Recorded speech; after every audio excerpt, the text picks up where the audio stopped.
Welcome to the Startup Support Surgery podcast, where we light the entrepreneurial spark in medics and healthcare professionals.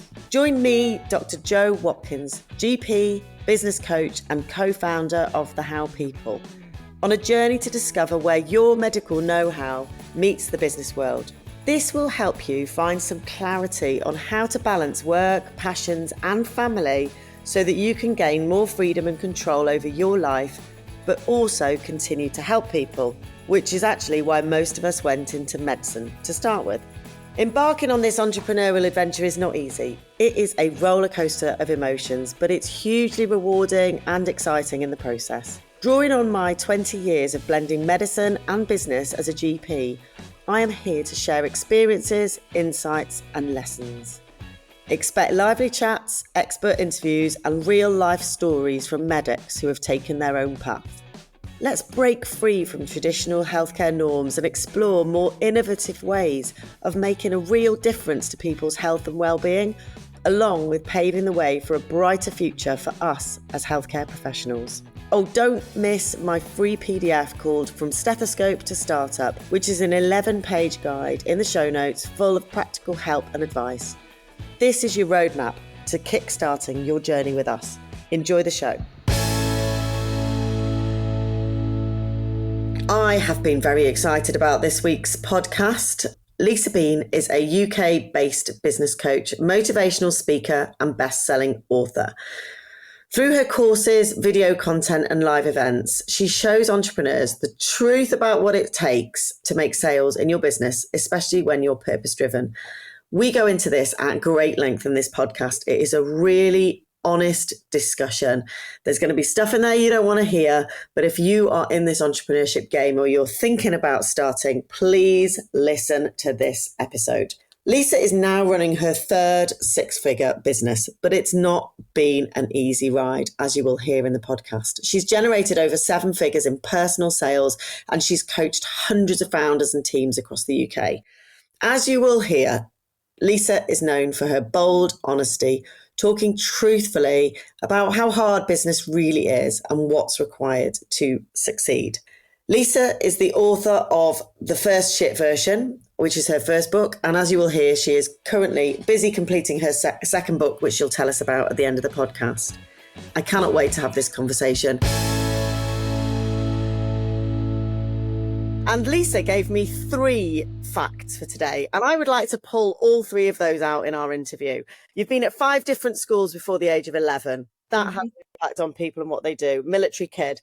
You had what I should imagine was some kind of awful traumatic birth, possibly shoulder dystocia or something. It sounds like you were yanked out.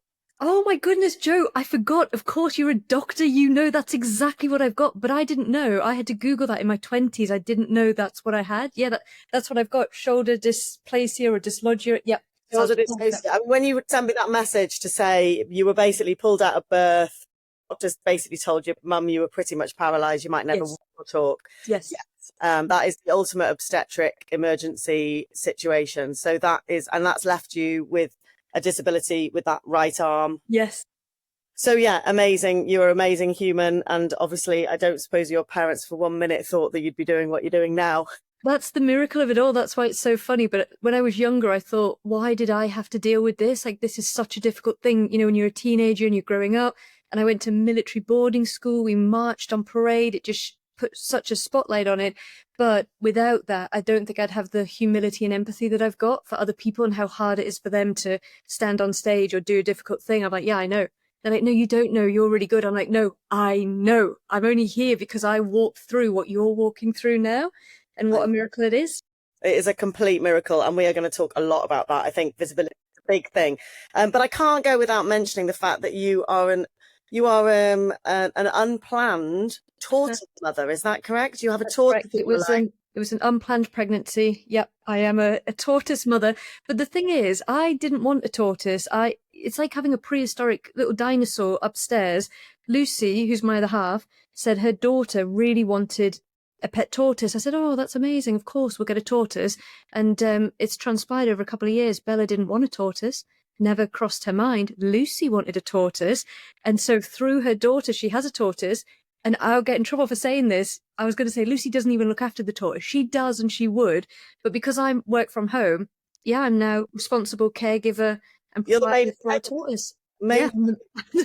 which is no mean feat. You know, they need stuff, these tortoises. So I love all three of your fights. Absolutely awesome. But let's just I mean, I know that we could talk for hours because we do sometimes, and we've worked together over the last year or so. And I love everything you do. And I know that my audience are going to be literally hanging on your every word. So let's start with, what does it take to run an online business? And what you're doing, you're out there talking about online business. I want to talk about networking and all the stuff you've done recently, but what does it take? Like, how did you get into this, and what does it take? And you know, let's start with that and see where we go. Yeah, great question. So what it takes is sacrifice. That's the first word I'm going to use. Nobody likes it, but it takes a lot of sacrifice.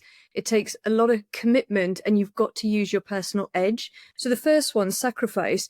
There's so much on social media that says or makes you believe that if you start posting and it's dead easy, do a YouTube, export it, make an audio, do some graphics, use Canva, that you can be an entrepreneur and that you can run a business, but you can't for so many reasons, because it's so important that you build an audience, you add value with that audience, and you build a brand.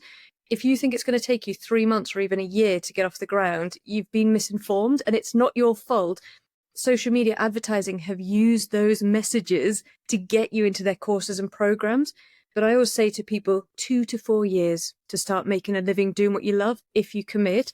So the sacrifice is, are you willing to either let it take longer or work twice as hard as you're already working? And I think this is especially hard if you're a doctor or you're in a medical profession, because, you know, and even if, I think, you know, if you're a mom, a parent, life is so full, there's not enough space as it is. So if you go into this and say, I'm going to build a business, you have to honestly make the decision, I'm willing to sacrifice a chunk of my life towards this. So you've got to want this. You've got to want it. It is not going to happen by accident. You're going to make it happen.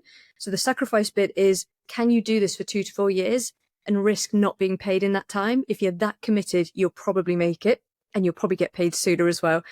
The second thing is, you've got to be so committed. You can't get to the end of the day and say, oh, I've done enough today, that'll do. And this is dangerous territory I'm going to get into here, but we'll get into it. At the end of the day, if you said you were going to send that email, if you said you were going to do one more post, if you knew you could just edit that video and get it up, the people who do that make it, and the people who don't make it. Because it's not about the action, it's about the energy of the person. It's a behavior trait, that's what it is. And the people who make it do that one extra thing. I said it's dangerous territory because we then get into the territory of, oh, I don't deserve a break, I didn't work hard enough, the territory of burnout, and we can come back and talk about all of that. I actually have a view that burnout is quite often something that happens when you're working so hard on the wrong things, so you're not being rewarded for it, so you don't have the money to then afford a break or treat yourself to something and make it worthwhile. It just doesn't feel worthwhile. And then the third thing you need if you really want to make it in an online business is, you have got to dig really deep and ask, what is unique about me? What is special about me? What is a gift I was born with? And you've got to milk it for all it's worth. So there is something you have, everybody listening, you've got a unique edge, a unique skill, something because of your background. You might not even recognize it as being a unique thing, but other people talk about it to you, mention it in passing, and you say, oh, you know, it's just something. This is the thing that will separate you from other people online. This is the thing that people will connect with.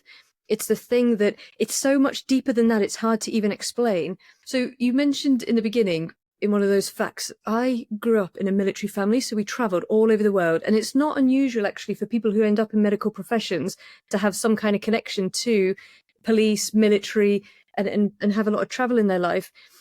Because I traveled so much, this is a skill I didn't realize I had. Every 2 years, me and my brother went to a different school. So whilst everyone else had the same group of friends growing up, we had to make new friends, fit in, understand a new culture, new languages sometimes. We lived in Germany, we lived in Canada, all before the age of 11. And then when I was older and I really started looking back, people said, how are you so good with people? How are you so good on stage? How are you so good in these situations? I thought, yeah, how am I? Oh, I know. I was trained from birth. This is a unique edge, so I'll use it. Yes, I'll go networking. Yes, I'll go on stage and talk. Yes, I'll let my energy be in rooms of lots of people. It's an edge, and not to use it is to take so much longer on the journey. So all of you've got to ask, what is different about me? What's unique about me? You might even think of it as being a weakness or something that happened to you in your childhood that wasn't fair. It actually could contribute to something about you that's giving you a skill that other people don't have. Find it, use it. It will help you. I love that. We're going to go from that backwards. That, I think, that unique edge, that reflecting on yourself and your experiences, obviously some, obvious things like your professional experience, but digging deeper underlying, under that is these, these personal experiences and your attributes. And I think as medics, often a lot of that has been squeezed out of us. We're very much on a conveyor belt from GCSEs, A levels. We make these choices. I'm seeing it now in our own children and our friends' children, those, how young they are when they're making these choices. So often medics say to me, and I say this, what is your secret sauce? What's the thing about you that makes you different? And people really struggle to see it, right? They think, well, I haven't done anything. I'm not better than anyone else at anything, or nothing I've done is particularly important. And sometimes half an hour into the conversation, they'll drop it and you're like, that's it. So have you struggled to do that? Or do you think it's because you were in the corporate world before, and I think it's the same when you've been in a world, isn't it? Yeah. Find it. Everyone struggles to do it, of course, yeah. And I think, my other half, Lucy, she's a primary school teacher, and I see how hard it is for her to manage behaviour. She would say it's the biggest part of her job, manage behaviour. If you can't manage behaviour, you can't teach. What does she mean by manage behaviour? She means sit in this chair, be quiet, do what I've asked you to do. It's the opposite of entrepreneurship. Entrepreneurship is the loneliest journey you'll go on, because you constantly wake up and there's no boss, no manager, no role profile, no objectives, no guidance. And you have to say, what's my vision? What are the projects I'm working on? What do I need to do today? And it is the opposite of sit down, be quiet, fill in this sheet. What sheet? There is no sheet. And I think true entrepreneurs are real pioneers. They're the ones that make up stuff that we didn't even know was a thing. And so it's really hard. It's really hard. I think with medics, from what I know about the medics I've come across, one of the things they have that a lot of people don't have is they are grafters. They know how to put a shift in. You can put a shift in, but I think sometimes you can put a shift in and it be robotic and you do the job. And there's two types of shift you have to put in as an entrepreneur. One type of shift is innovation, creativity, vision. Where am I going? What's on my vision board? What do I want to be known for? What am I doing in the world? It's really fun. It's really creative. It feels really expansive and exciting. And then the other shift you've got to put in is to put all of that aside, forget it, let go of it, and do the frickin' work. This is boring. It is monotonous. It is non-reward. It's non-fun. And I think there's a lot of people who tell me if you see this, Joe, or if it's just me. There's a lot of people who want to talk about their vision and where they're going and what's possible and what they could become. And I've had this new idea, Lisa, and I'm going to start a podcast. I just started YouTube, but I've let that go now. And I think, wow, if you just did the work, if you just put a 9 to 5 shift in on outputs, I'll make such a big point on this. Outputs. What have you produced this week, this month, this year? So I think when it comes to what is your edge, medics have the edge of they'll work hard. Clearly, you're very clever and you can assimilate lots of information. But the real skill is, can I assimilate that information and then put it into a container and share it and get it done and get it out in the world? And I think when it comes to edge, one of the things all of us should do is look at what comes easy to us. When someone goes, oh, it's amazing that you can just speak on camera. Wow, that's probably a gift. Use it. Or if someone says, oh my God, you're so organized and so diligent. Well, that's a gift. Not everyone has that. Use it. And pay attention to what people comment about you. What people comment about you or what friends come to you for can often reveal your edge. And one of the exercises you can do is actually go to 3 or 4 people who really know you and say, what do you think is my best quality? What do you come to me for that you don't go to other people for? So someone might say, oh, I come to you, Lisa, because you're always happy, energized. Well, that's a packageable product that I can sell. Happy, energy, lifting people. Oh, what can I do with that? And your friends and family will see it in you, even if you don't see it in yourself. Yeah, love that. Absolutely love it. And this has touched on something I wanted to bring up, which is about this whole, that, like you said, about the shift, about sitting there, working out your vision and your values and what you want to, you've got to have a plan and you've got to have a path. You've got to know where you're going to. We talked about sacrifice. We're going to come back to that, but you've got to really want something, but you've got to put the hard yards in. And you did a post recently about working on your business rather than in your business. And a lot of people, when they come to me in those early stages, have seen all those Instagram posts, but they're at the beginning. So they're spending a lot of time working on the theory before getting their hands dirty. How important is it to just get in there and do the grind? Joe, do you know what? I think it's 90% of the job, honestly. I think in my 20s, I tried to cheat. I think in my 20s, I tried to cheat through manifestation, through quick wins, through the right photograph, through, being in the right room. But none of that's it. What's it is, can you build an infrastructure? Can you build an infrastructure, an ecosystem, a community? Can you output things into the world? Just for the record, I do believe in manifestation. I do believe that you'll ask for things, think of things, and 2 years later, it will appear before you. But my view on it is be the person who does the thing, then work on holding the result. So this is an interesting one, okay? I've been really successful in the past and then broken it. Have you had this with people? Not yet, no. Well, other people, you mean? Yeah, other people they've had a big month and then they've crashed and up and down, up and down. Okay, so I've been really successful in the past and then broken it. And what I realized is you've got to be the person who does the thing. So what are the tasks, what are the projects, and what are the tasks that link to the vision? If you take the vision and say, I want to be earning 7 figures a year, or I want to be earning 6 figures a year, or I want to be making an extra 3K a month, just ask, what are the behaviors of a person who brings in an extra 3K a month? Those people are building brand and building community. Fact. They have offers and they're telling people about those offers. Fact. They're working harder than most people. Fact. And they're setting up systems and processes. But there's another thing that people don't realize those people are doing. Tune in next week and we'll tell you all of it. The other thing those people are doing is they're working on their blocks. And this sounds really like a funny thing to say, work on your blocks, work through your subconscious blocks, because people want one magic word or a magic NLP session or a magic phrase or quote to fix it for them. And even in fact, medicine, sometimes this will fix the problem for me. What people don't appreciate is that actually walking through the pain of the discomfort is what will turn you into the person you need to be. So you can have a vision of yourself as being a writer or being on stage or running this big course or running this retreat or this group program. And it's easy when you hold it as a vision. You think you know how that's going to feel and you think you know who you need to be. But it's not until you walk out on stage and you deal with people's reaction to you on stage that you start to really feel the true vulnerability of that moment. And people will pull away from that vulnerability. I don't want to feel it. It doesn't feel safe. I have imposter syndrome, Lisa. I feel like I've gone beyond my boundaries. They'll say things like this. And I think this is great.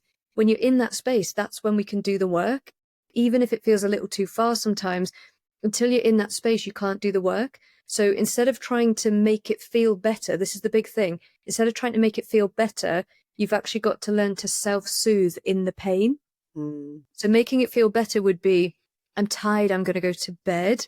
Making it feel better would be, oh, this is really hard, I'm going to treat myself to a full packet of Revels. Just speaking from experience. That would be like so low down on my list. Oh my God, it's so high on my list. Full bag. Yeah, Revels, give me the full bag. Family bag. Yeah, it's really bad. Or, this is hard, I'm going to go watch an episode of Netflix. Like, I deserve it. I'm working so hard. But actually, when the pain hits of, I feel vulnerable, I've just made that post, I've just done a launch and it didn't sell, you're going to want to move away from that pain because it's biological to do that. It's biological, and I think it's human in design to want to do that. But I think the entrepreneurs who make it sit in the pain and go, well, this sucks. Oh my God, I'm mortified. Oh my God. And they sit in it and they feel the pain and they let it go through their body. And then they make a story up about that pain that's different. So if lots of people go, oh my God, I'm in so much pain, this is awful, I'm never going to do that again, I'm not ready, I'm not good enough. Your brain doesn't know the difference between the positive and the negative. It just goes, oh yeah, cool, I believe you. Whatever you're telling me, I believe you.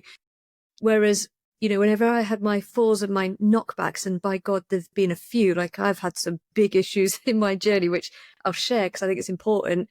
When I've had those moments, yes, I felt really low. Yes, I Googled, what does it take to be an entrepreneur? Have I really got it? Yes, I went on the job boards to see if I should go back to work, back to corporate. But through it all, I just had this feeling inside of me, I can do this. I can do this. And do you know what? I'm going to find a way. Worst thing that can happen to me is debt, bankruptcy. I can't think, like, that's it. It's different now a little bit. I've got a family. It's a little bit different now. But I just say to myself, you can do this, Lisa. You're going to figure it out. Just don't quit. And your only options are to keep trying until you make it, because you will, or you quit. They're the only options. this is not an option. I'm going to try it once and see how it goes. And if it works, I'll continue. And if it doesn't, I'll quit. Then I'll tell you right now, you've lost. You're not going to make it.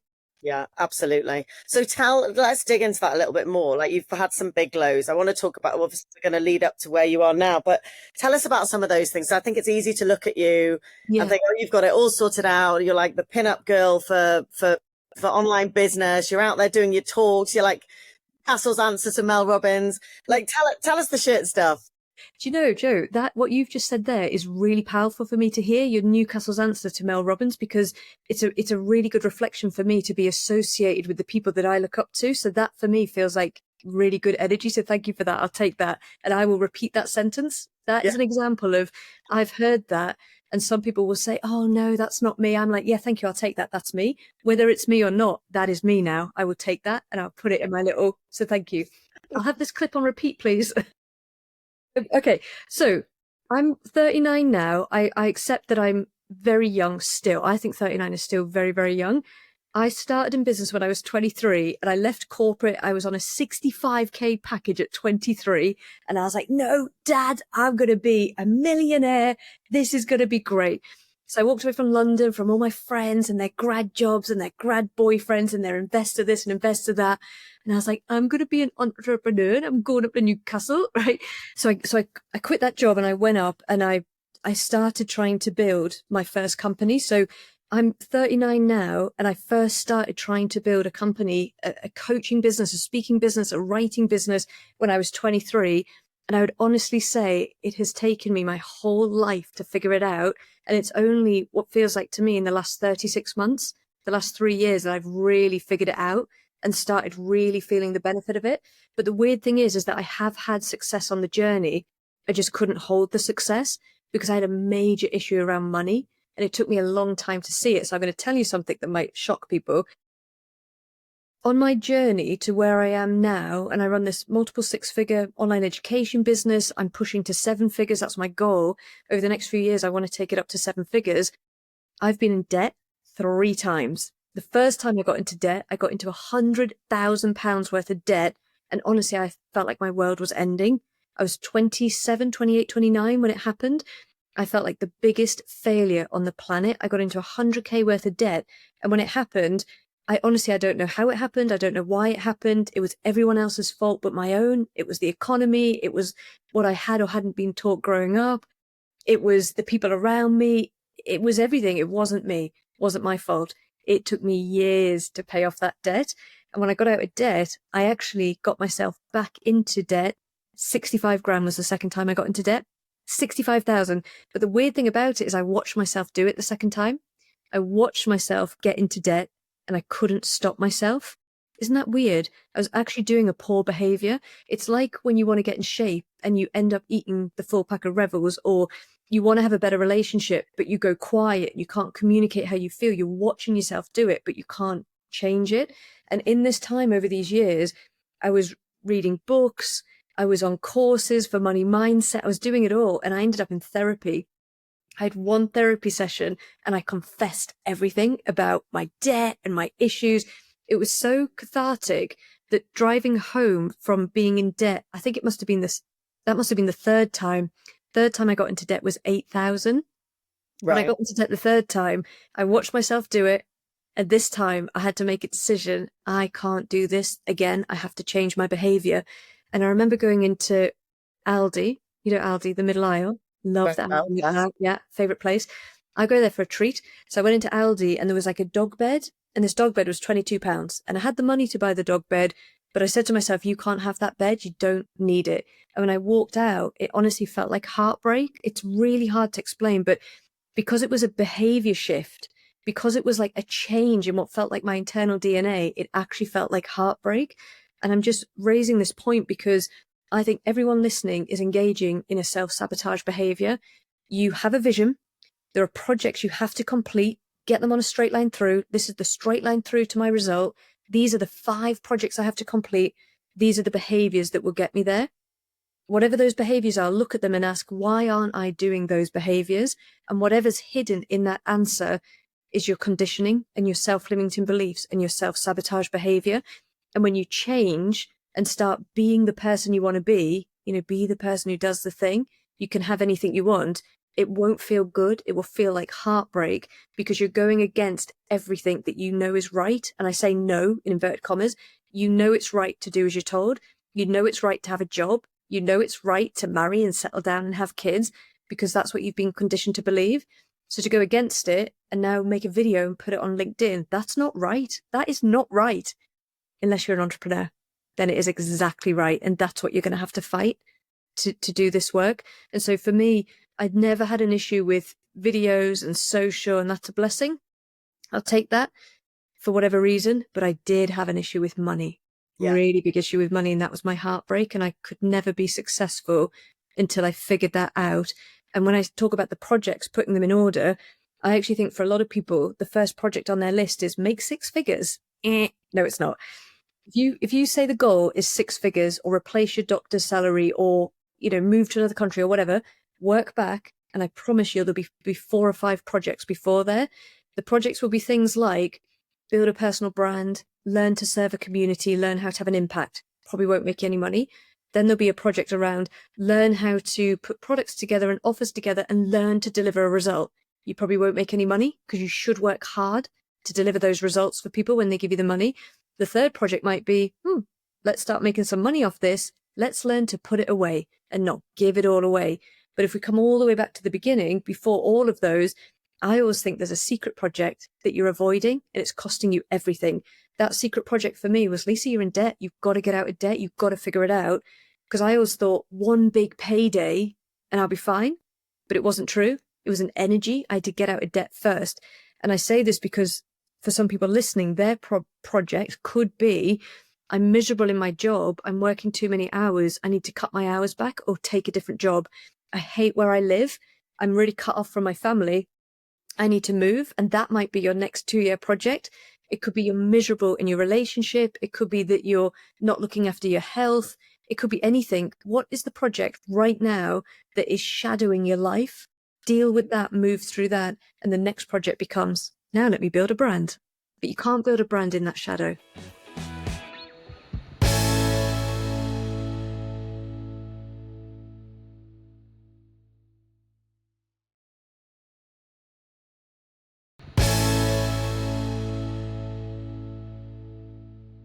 This is gold dust, guys. And this is when we came to these first 3 things at the beginning. You talked about commitments, you talked about behavior trait, you talked about blocks. Now, I have yet to work with somebody that there hasn't been something. And personally, it was probably only 2.5 years ago that I began to understand that I had some blocks. But prior to that, I was like, oh, it's fine. I'll just do this. I'll do that. It's all good. It's all good. And it's, this is the uncomfortable stuff that I think only really comes to the surface when you're on this entrepreneurial journey. Because when you're stuck in your 9 to 5 or doing your shifts or showing up again and doing the same thing, it doesn't need to show up because you're just programmed to just continue. So everybody finds that uncomfortable. But the obvious things that I see people come to me when they're in that early stage of business, they want to be at stage 5 when you've talked stages. Aren't we all?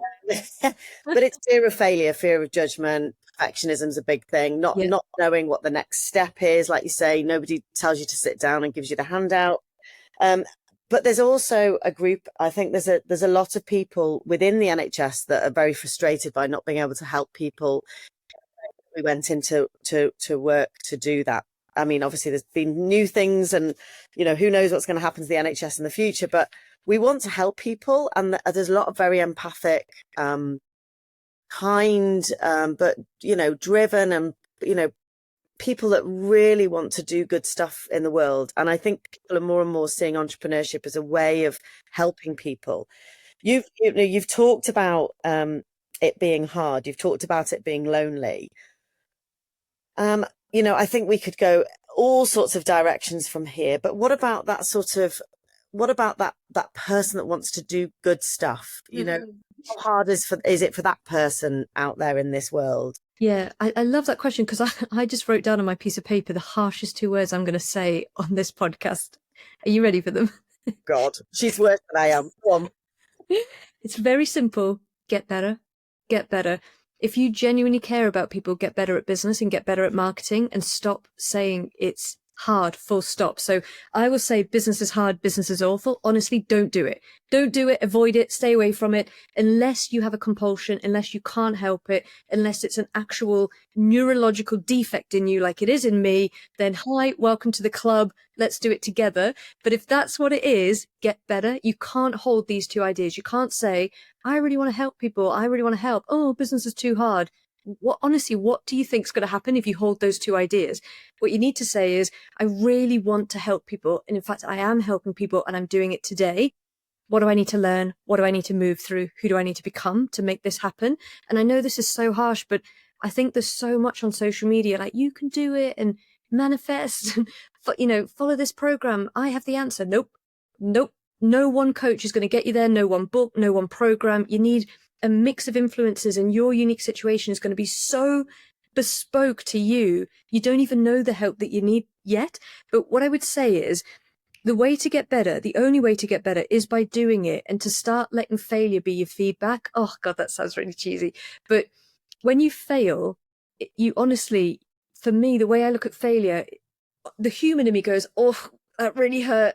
I'm embarrassed. This sucks. I want to quit. Let me get a job. That's the human in me.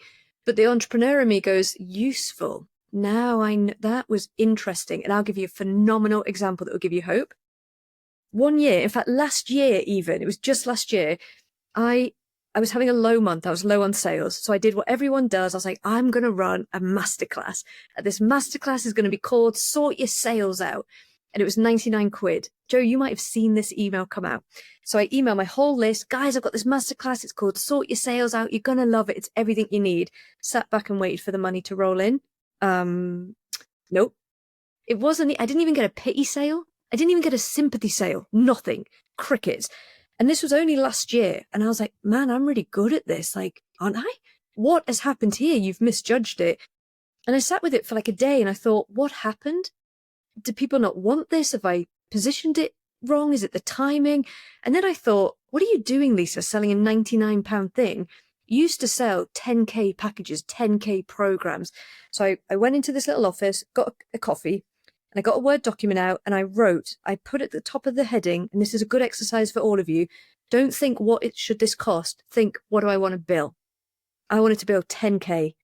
So I said, what would a 10K offer look like? And I put this offer together. A year of coaching, I'll build a website, I'll do all the marketing, XYZ. Insane. Anything I could put in that would just make it a no-brainer. I emailed my list, and you're going to like this email, guys, you can copy it. On the email I wrote, this isn't going to be for everybody, but I know that for one or two people who have been following me, this is exactly what you're looking for. Click here to find out more. And the link got 20, 30 clicks. And within 7 days, I'd sold 2 packages, 20,000 in revenue. And the weird thing is, I left that offer on my website, and this offer didn't exist before. I left the offer on my website, and since then, another 4 people have bought it in the last 6 months. This offer only came about because I lost. It only came about because I failed. So for me, failure is not permanent, it's data. If you take the data and go, no one wanted my offer, I must be rubbish, I'm no good at this, then correct, you are rubbish and you are no good at this, because that's what you've told yourself, let's all believe it. But if you take the data and go, oh, that really hurt, oh, that sucks, maybe I'm not, no, I am good at this, right, what can I do? How can I innovate? How can I do it differently? And I think if you can be the person who can do that 4 or 5 times in a row, by God, you'll make it. So this idea of, if you're a good person, that is such a powerful thing. I only work with good people. I've turned people away before who said, I met a guy networking once and he said, Lisa, to be honest, I can't be bothered with this. I just want you to help me. And I said, oh, mate, like, that's not really what I do. Like, you have to be relentless. You've got to want to sacrifice your life. He said, oh, I don't think you're for me either. I was like, yeah, that's correct. So I only work with good people. But I think the kindest thing I can say to good people is, you haven't been taught what you need. And the way you behave is not how you're going to behave as a successful entrepreneur. That's what we're going to do together. We're going to go into the valley of the depths of your biggest despair, learn some meta ad stuff and come back out. Do you want to do it? All right, let's go. I love that. I love that. I love that. And it's, it, like you say, it's not about wanting to help. It's about being able to actually deal with all of that stuff that is thrown at you. And I liken it to a journey from South Wales to North Wales, the closed roads and the herd of cows and the diversion, and that's what it's like. And if you're not prepared to do that, then don't do it, because I think we have to say that entrepreneurship is not for everybody. It's Yeah, not. I agree with that. I And agree. I think if it's not for you, what I love with my Clarity group, which is my really big, beginner people that have done the coaching qualification or done BSLM, which is a British Society of Lifestyle diploma, or they've started off thinking maybe I want to do my own thing on the side. Like, come into that container and work out whether it's what you want to do, and put it to bed if you don't, and Yes. don't think about it again, and make your life better, make your career better, Yeah. make different choices. Don't sit on this idea that you might one day want to run a business if you're not prepared to do this stuff straight from the off. Joe, that is so valid. So I tell you something I see, it's very similar to that. There's, and again, if I get backlash for this, that's okay. People can disagree with me, but sometimes I think people say, I'm going to quit my job because I want a better work-life balance. I want freedom. I want whatever. Don't think of entrepreneurship like that, because I am yet to meet an entrepreneur who said, oh yeah, I quit my job and now I work less hours and it's easier. That isn't it. You've got to look at it from a perspective of, to be an entrepreneur means to make a living doing what you love, to make a living doing what you love. So you're still going to work hard, but this time it's for a greater cause. It's a bigger purpose, and you get to do it your way. So there's a lot of things that I've done, and I think this can give people a lot of creativity and flex and stretch. If you love groups, don't just think about selling a group. Think about whether you would put the course and curriculum together and what you would charge for that, and how you would offer the group for free. Because if that's the bit you love and that's what you're really good at, this sounds a bit crazy, but when I first started running online courses, I really asked, what's my edge? What's special about me? What's no one else got? Loads of people could film stuff about business and marketing. So I filmed it, put it together, and I thought not many people could run a 2-day live event in Manchester or Leeds or Newcastle, bring everyone together on the program and do 2 days live teaching with them. So you join the course. This is a past course. You join the course, do the course, weekly lives, and then halfway through the year and at the end of the year, we'll do a 2-day live together. Now, I should have charged more for that because it was very expensive to run. It was huge value. But this is why I think I've won, and why I know so much now, is because I always gave more, did more, and it was win-win. It was win for them. Lisa, I bought this because I wanted to do the in-person thing. Lisa, I wanted to get around other entrepreneurs. But then every time I went live on a weekly call, every time I had to turn up and deliver content on those 2 days, I became so much better as an entrepreneur. I really tightened up my community, built these advocates, and it grew and it grew and it grew. So in the beginning, you can't just say, this is about making money. It can't just be to do good, and it can't just be to make money. You're looking for somewhere in the middle, and that's the phrase, make a living doing what I love. I think long before you charge, you've got to learn to have an impact. And that's where I think you should do free or low class masterclasses. You should go into other people's programs and do free training. It's hard because as a doctor, you're at the height of your career, you're a badass. And being an entrepreneur, back to level 1, baby, like, you're not a badass. You're now a beginner. And so to be a beginner as an entrepreneur means to be humble and to go in and say, I need as much practice as I can get. So if I want to get good at piano and I practice once a week, and you want to get good at piano, Joe, and you practice 1 hour a day, who's going to be better? Yeah. Me, because I'm brilliant. No, it would be you. It would be you because you've just put more hours in. It's the 10,000 hour rule. Yeah. So I think more masterclasses, more training, you've got to get the hours in. This is another thing that comes up all the time. And again, I think it's the Instagram, it's that, and when we were away traveling for that year and I was going through this process of sort of self-coaching and trying to work out exactly these things. What do people come to me for? What do I love? And my question was, what would I get out of bed an hour earlier for every day without being paid for 2 years? Because that's the only hour of the day I've got because I was homeschooling. And I didn't think about money once during that process. And I also did what you did. And I had a product that wasn't working for that particular group of people. I've now evolved that. And, so much of what you said, I love. But medics often come and they have this impression from Instagram that, you don't do things for free, know your value. Yeah.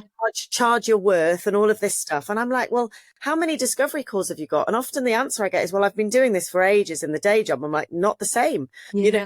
you're charging people money for an hour of your time is not the same as sitting in a GP surgery, plastering over the problem for 5 minutes repeatedly in a surgery. So you do have to do discovery calls. And I mean, some of the, Daniel Priestley talks about 75 times, doesn't he? Having the same conversation 75 times, charging for it, or before, we've got to do. Love that. I hadn't heard of that. I love that. That's exactly it. Yeah.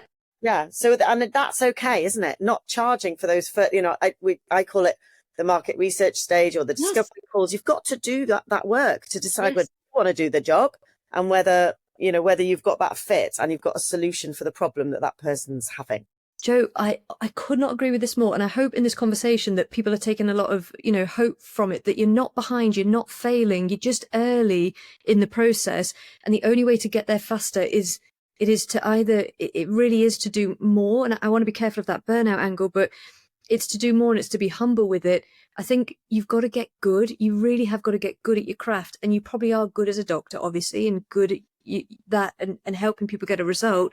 But you've got to actually get good at communicating that value, because I think in the NHS, obviously, you've got a ready-made client list and they just keep coming in.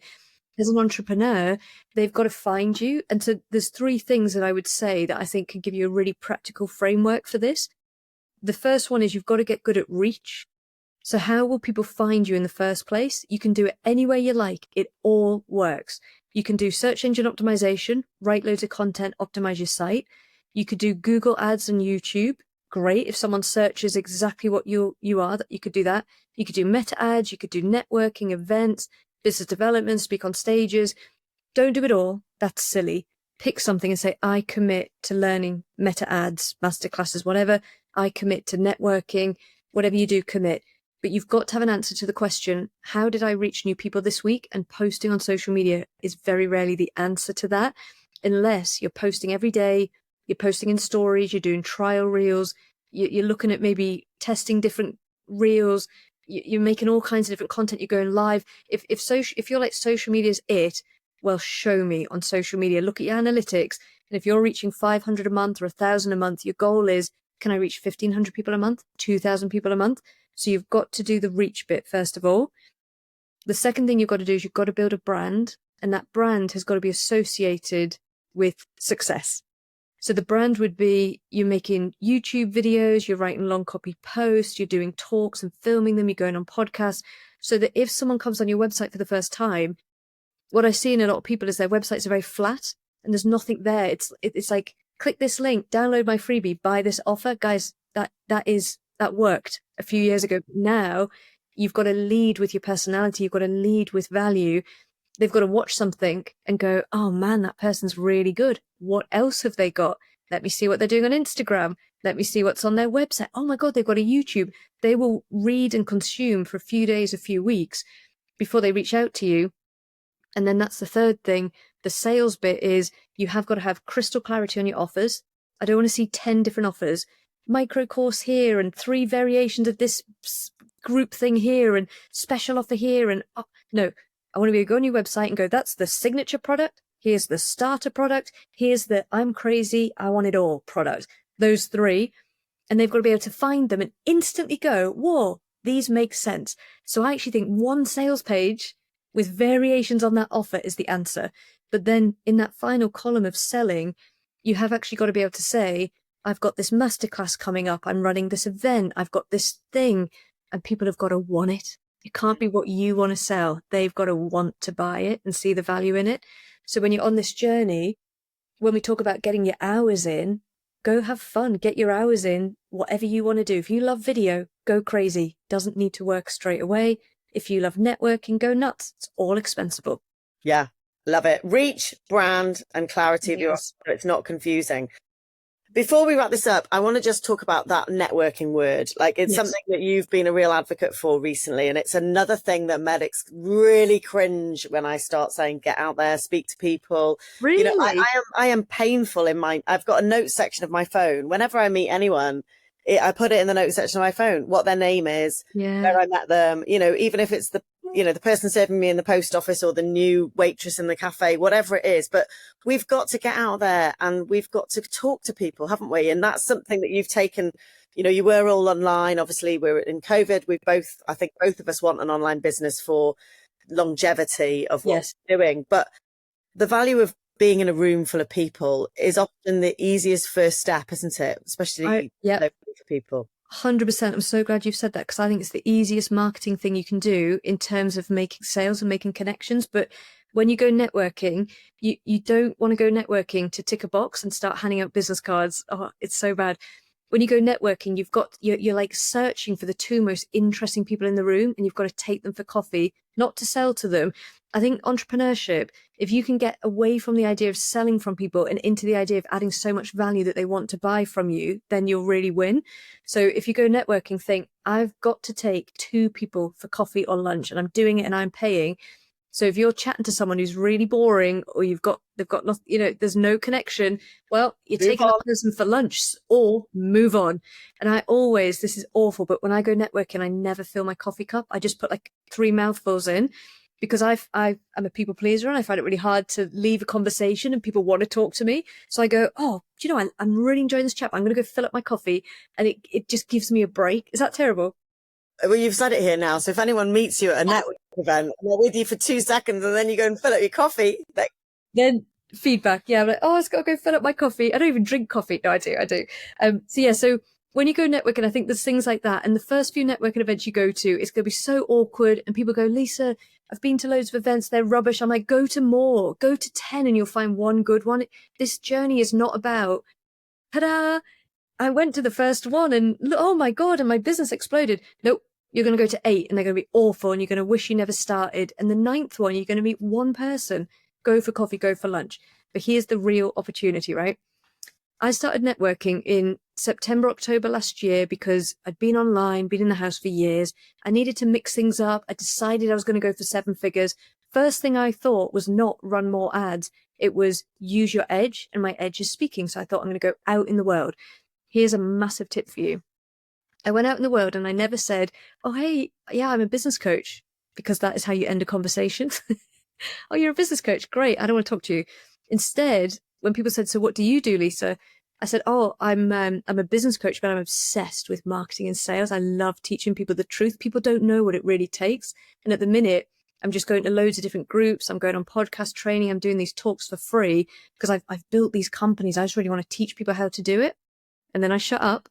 9 times out of 10, they go, have you met the host? And they walk me to the host of the networking event and go, this is Lisa, she's XYZ. And I go, yeah, I do these talks for free. I cover ABC.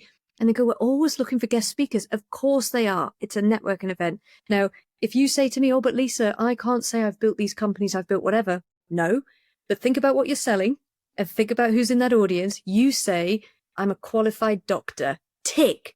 Biggest piece of, what's the word I'm looking for? Validation. Biggest validator. I'm a qualified doctor. Don't go back like negative. Say, I really struggle to help people in the practice I was running. So now I'm online. Don't say you're selling. Don't say you've got group programs. Say, I'm loving teaching people the truth about, and then whatever it is that you do to help them do X, Y, Z. Level 1 is go networking. Level 2 is be the speaker at the next networking event. It's going to be awful. You're going to mess it up. Good. Get into the valley of despair and then do it again. That's fine. Self-soothe through it. The 3rd level is to run your own events. This is where you get really good. And there's a few people I've worked with, Joe, people who've come on and worked with me because you've recommended me. Thank you. And they're running events. And I remember speaking to someone. He said, Lisa, I'm doing this event, but only 10 people have come. I was like, whoa, you've put an event on and 10 strangers from the internet said, I'm going to take a punt and spend my night with you. And she said, yeah. I said, that's amazing. And she'd made this PDF. We've all got to download. I said, print it. Go to a proper printers, get it printed. And she said, Lisa, won't that cost money? I said, yes, it will cost money. But do you want them making notes on a rubbish piece of paper? Or do you want them to take your workbook away with your branding, your details, your QR code? So I started running these Dare to Grow live events in Newcastle, Leeds, Birmingham. And I turn up in a city I've got no business being in, no network, no community. I go networking, I stay in hotels, stay overnight. I meet people, I take them for coffee. Then I put on an event and I use ads to target that geographical region. I do a full day training, sales, marketing, mindset. The event's 35 quid. I put lunch on, I print the workbooks, I lose money every time I run an event. And I'm not talking 50 quid. I lose about £1,500 every time I run an event. Granted, I went too far, but when I come out of the event, I always come away with thousands of pounds of new sales because the event gave them the experience of working with me. It was like an explosion and they want more. They took the workbook away. They went on my website. There was a YouTube video, podcast. That's marketing. That's brand. That's how you build a business. Absolute gold dust. You've touched on it there. We work, the way I see it is that you are the next step for those people that have worked with me. We've gone through all of these. We've gone through all of these stages. We've drawn out the stuff that I think helps with me being a medic. We've kind of matched that to some sort of brand or some sort of purpose, built this business. And then it's like described, it's a little bit like letting your kids leave the nest. For me, it's like, right, okay, I've done all I can to get you to this stage. You need Lisa in your life now. And I have to like, is it blow your own trumpet or like whatever you do? But you always say to me, no, Joe, let me do it. Let me do it. I'll say it. I was already thinking I'm going to say it. I'll say it. I know exactly what you're going to say. So Joe said to me, so Joe's actually sent me a good few clients and they're all doctors and they're all very clever and they come and they're all doing something very, very different. And when they show me their website and they show me their funnel and they show me their brand, I am delighted. I've never come across a group of people who have understood more about the fundamentals of who's my customer, what's my offer, how do I position this? And when I work with them, I don't have to do any of the basics, like who's your customer and what you're going to be selling. I get straight into kicking their butt. And I think if you are listening to me and thinking, oh, I'd love to work with her, but she sounds nuts, you are correct. You should definitely work with Joe. Because, and this, I go too far with this, but Joe, you do all the fundamentals, the truth, the honesty bit, the figuring out who your customer is, honing in on the offer, the funnel marketing, the setup, the tech, everything. When they come to me, it's amazing because we can really then focus on, what's holding them back, the scale bit, taking the big risk and leap in the market. But you don't want to come to me without the foundations. I would be disastrous for you. I love that. Perfect. The dream team. I love it. Dream team. Your kind words. I absolutely loved it. It's absolutely brilliant. We're gonna wrap it up. I said I was gonna keep you for half an hour. It's now 53 minutes with a bit of editing. Quickly, I know you've given us lots of things, sacrifice, commitments, having your edge, getting your reach, getting your brand, getting your clarity. We've talked about the difficulties, how lonely it is as an entrepreneur. I guess let's go with just three takeaways, three tips, three things that somebody sitting there at home listening to this thinking, right, okay, am I mad enough? Yes. Do I want to do this? Yes. What are the three top tips for somebody very early on? And I'd just like to, before I hand that over to you to finish, is point out that you said you started this when you were 23 and you're now 39. So we've been talking 16 years, 3 times into debt. Yes. Lots of mistakes. Yes. To be doing what you are now. And I know the future for you is rosy. So tell us the three things. And then I want to find out what Lisa Bean in 5 years looks like.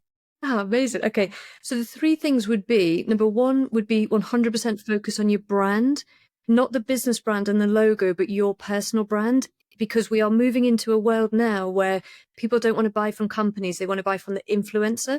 I have literally bought products because that person wears that product. That is how influential people are. So you've got to get really good at communicating a message. And I think the more you can make videos or write content or do a podcast, you can do it any way you want, but don't see social media as, a tick in the box, I've got to do it. See it as being integral to you communicating your message. It's the start of your funnel. And the more you do, the better the better you'll get. If you have the privilege of having a small group right now and you've got 3 or 4 people who come on a call with you or anything, start offering a weekly call, do a Sunday live, do a Monday morning, whatever. It can be free. Yeah, it could be free. It could be in addition to what you're doing. Anything that puts you in the discomfort of, I've got to show up and offer value to these people. That's the first thing. So build your brand and use content, use that pressure as a way to be good and get better. The second thing is, don't rely on one coach, one trainer, one book, whatever. I have spent thousands on coaching, and I'm not saying this like, oh yeah, join these programs. It's not that. It's just, if you meet someone and they inspire you, go to them and don't think they're going to fix everything for you. Take one thing from that person and one thing from the next and one thing from the next. So don't be afraid to spend money. I think you will spend a lot of money. I heard this great story about a guy called Les Brown. He got into £1 million worth of debt, $1 million. He lost $1 million. I know, like that's, oh God. He lost $1 million and his family said to him, obviously, Les, you've lost $1 million. Now you should quit. And he said, why would I do that? My education cost me $1 million, and he made $1 million in the next year. So like the education part of this will cost you money. Don't be afraid of that. And if you can't spend on courses, coaching, training days, whatever, then start reading, consuming YouTube. Just like when you're a doctor, consume, learn. And the third thing I would say is don't talk to non-entrepreneurs about what you're doing, because they will make you sound like an alien. You are an alien. You've got to get around other entrepreneurs, and not entrepreneurs who are complaining, saying business is hard, I'm really struggling. You've got to get into a room of people who are doing things, taking a risk, failing, putting posts out. You've got to get around people who are successful, because what they do and how they think, it is just so unacceptable to regular everyday people. Can I say that? It's so unacceptable. So if you say to family and friends, oh, I'm really struggling, this is really hard, they're going to want to end that hardship for you and say, oh, it is hard, why didn't you get a job? You've tried. That's not acceptable for an entrepreneur. You need to say to someone, this is really hard. And someone like me or Joe would go, yeah, congrats. Should we get into the session now? Should we think about what we're going to do? So don't talk about your business with people who aren't in the arena. It's not that they won't help you, don't want to help you. They literally can't. It'd be like talking to a non-medical friend about a deep medical condition and asking for their advice. You wouldn't do that. You'd go to your doctor. So go around other entrepreneurs. That's a great piece of advice, and very relevant, I think, to most of the medics that I work with. Right, what's the future for Lisa Bean? 2 minutes. Yeah, so in the next 5 years, my thing is I can't wait to release the second book. I'm writing this book called Am I Healing? And it's all about how you heal through the self-limiting beliefs and the conditioning. And I really want to do more talking, more getting on stages, more running live events. So that's hard for me because it feels really personal and it's really tied to a dream. So I've been going to see loads of comedians and speakers, and that's how I'm trying to learn from them. So next 5 years, come on, Lisa, let's see the book. Let's see you on the big stages. Amazing. And I reckon you can get on the Mel Robbins podcast. Let's have that. Imagine. Look at that. You heard it here first. I have absolutely loved this. I could talk to you all day. You've been amazing. Thank you, Lisa. Thank you so much, Joe. Thank you. I hope this episode has sparked some new ideas or challenged your thinking. Transitioning from medicine to business is not easy. It's about adapting our skills while embracing the unknowns of entrepreneurship. It can be nerve-wracking, but remember, you are not alone on this journey. Please feel free to reach out to me via direct message on LinkedIn or Instagram, or just shoot me an email at joe@bendylegs.com for support. And don't forget to grab the free PDF from the show notes, From Stethoscope to Startup, which is your go-to guide and resource for diving into entrepreneurship. Many thanks for tuning in. I will see you next time. Thanks for spending your precious time with me.